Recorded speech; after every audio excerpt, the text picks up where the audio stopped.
राज्य सरकार की स्वास्थ्य पहल के अंतर्गत डोंबिवली पूर्व और पश्चिम के महाराष्ट्र नगर शहरी स्वास्थ्य केंद्रों में कैंसर निदान शिविर का आयोजन किया गया। इस शिविर में महिलाओं के लिए विशेष रूप से कैंसर जांच की सुविधा उपलब्ध की गई। डोंबिवली पूर्व और डोंबिवली पश्चिम में केडीएमसी के महाराष्ट्र नगर शहरी स्वास्थ्य केंद्र में आज कैंसर निदान शिविर का आयोजन किया गया। इस अवसर पर केडीएमसी आयुक्त Abhinav Goyal, civil surgeon doctor Kailash Pawar, नगर निगम की मुख्य चिकित्सा अधिकारी दीपा शुक्ला आदि उपस्थित थे। शिविर में आशा कार्यकर्ताओं ने भी सक्रिय भागीदारी निभाई और बड़ी संख्या में महिलाओं का स्वास्थ्य परीक्षण किया गया। आज दिनांक 10 मे रोजी महाराष्ट्र शासनातर्फे केडीएमसी अंतर्गत महाराष्ट्र नागरी आरोग्य केंद्र येथे कर्करोग निदान शिबिर आयोजित केली आहे।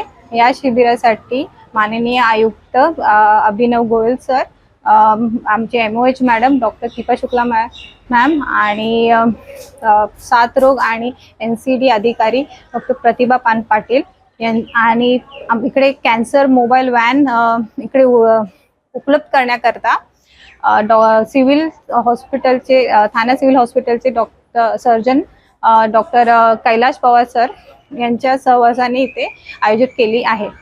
च्या वर झालंच आहे आणि इकडे फक्त डोंबिवली पश्चिमचे नाही तर डोंबिवली पूर्व पासून पण आल्यात। इकडे येणारे आमच्या केंद्राचे स्टाफ, नर्स आणि प्लस आशा वर्कर आणि डोंबिवली पूर्व पासून पण येणारे आहेत।